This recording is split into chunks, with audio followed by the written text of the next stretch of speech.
What's up, guys? I'm gonna make a little 5-minute video here or so and show you guys the car that I bought. This is a 2016 Mazda 6. It's got 54,000 miles on it or something like that. It had 2 claims for hail and a dent. The whole car looks pretty straight other than the front clip. Of course, they wrecked it pretty good. You can see like there was a peg right here that got broke off, and there's a peg on top of the radiator right in here that's broke off, and then this little corner apron is all bent up.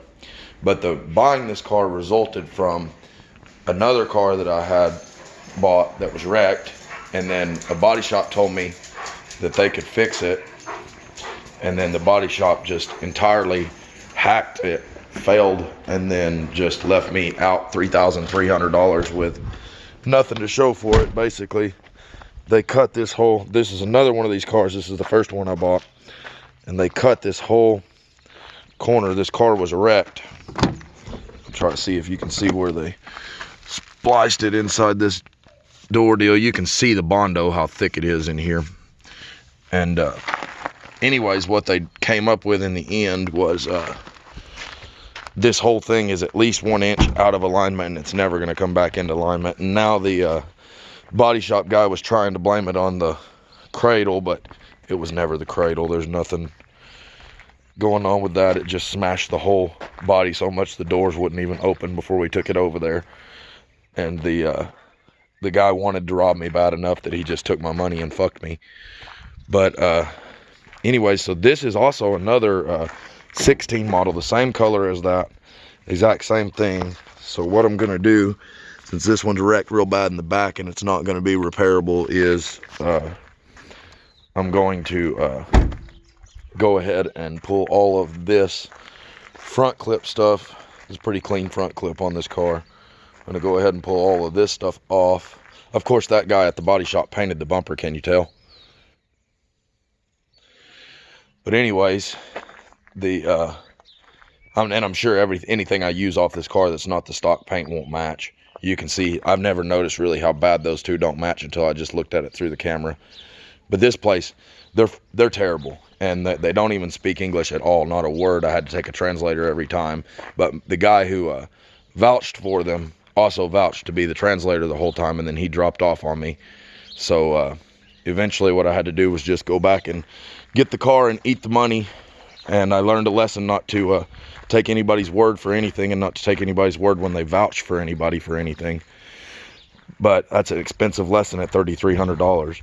Anyways, everybody was curious about these bid fees and stuff for the internet, so I'll get in here and I'll show you guys what I got tied up in this car and where we stand on this. And Copart's fees are ridiculous, but you still gotta imagine, this is my out the door for a 3-year-old car with 54,000 miles on it that's got a light deer hit in the front end.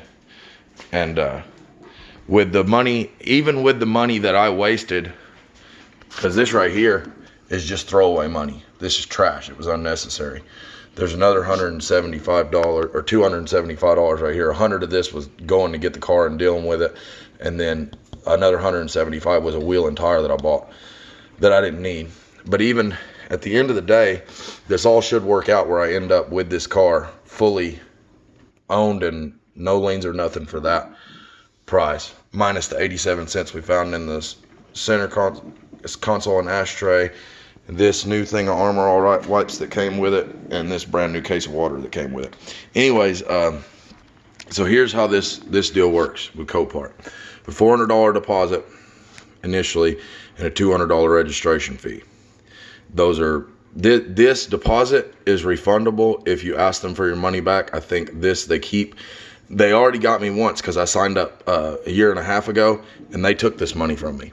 They recycled my account, and it was just gone. So I've got actually $800 or whatever. I probably paid the registration last time too, but in that registration fee that they just took because it took me a long time to actually buy anything. But anyways, and they'll do stuff like that. They're shady, but they do good business, but they're shady.